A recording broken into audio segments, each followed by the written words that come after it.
السلام عليكم ورحمة الله تعالى وبركاته. زر جرتو وردفتوني يوتيوبي أبو حنيفة شانالي بقى جراتني إيجان وأنا الروان تهجب إيجان بيجي توبيا كان رفيع إيجان روميا رفيع وانتوتا نما أجايب سيسان هدون أرجع وانتوتا قرتي نما قد سيسان يسمو يدور من أرجع جرا يشورا إتانسي جرك أبرتي فارون كربيتي ربي عالما كان قرتي شريكة إنك أمني خيريان أمني كقرتي أني جلتا سا deebisuu hin dandeenyeef haa ta'u fayyaa kiyyaaf deebisee taraa namaa na dhaabee na asobsiisuu kiyyaa fi hedduudhaan gammadaa warri na wajjin dhibbata turtanis immoo warri du'aayinaa godhaa turtanis immoo jazaa keessa rabbiin jannataan isiniif deebisuun isiniin jedha. Egaan irraan tana viidiyoo gabaabaa keessatti waan argeen isinitti himuu barbaada. Itoophiyaa keessatti jireenyi qaala'uu bira taree namni waa bituu illee dhiisee jira jechuudha. Waa gurguruu malee waa bituu dhiisee jira. Ati nan bita yoo jettee bakka durii wanti tokko yoo jiru jechuudha. Amma suuqii wayiidhaan jira. Suuqii kana keessaa wanta kana faantaa jedhaniini sharaaba siinii chaappaa Itoophiyaa qabdi. Qarshii meeqa kun? 40. Ashoof. Ila 40 riyaal. Diyaaspooraan ishiin garte qarshii 40 jedhaa jirti garte. طيب كنا كسي ما بيشان تصدق مثلا تقدر ما بيشان تفيدي إني برامو هذا كم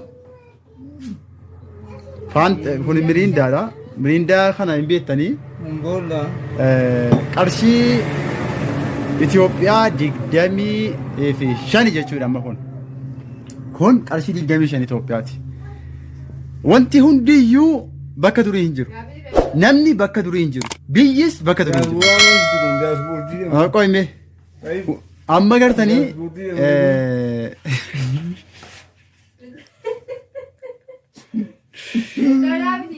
kana wanti hin daballe biyya kanatti bishaan gartee meeshiniini meeqa kaffaltu bishaan meeshinii qarshii meeqa kaffaltu bishaan durii gartanii margi hin dabale jechuudha. Wanti biyya kanatti tolaan fudhataa jirru alhamdulillahi rabbil alamiin biiftuu aduu kanaa fi qilleensa gaarii kana jechuudha. Kana alhamdulillah wallahi rabbiini wa in ta'uddu ni'mata allahi la tuhsuha jedha. Tola rabbiin isin irratti oolee osoo lakkoofna jettanii lakkooftanii fixxanu jedha. Dhugaa rabbiin isiniin jedha. Wanti gartee afuura kana baafattee ol deebisuu fayyaan ati garteetti qoostu kuni waan hunda caala jechuudha. Fayyaan qabeenya oleeti. Ni'imaa oliiti jechuudha. Ana fayyaatu biyya sana keessaa baasee na galchee fayyaatiyyuu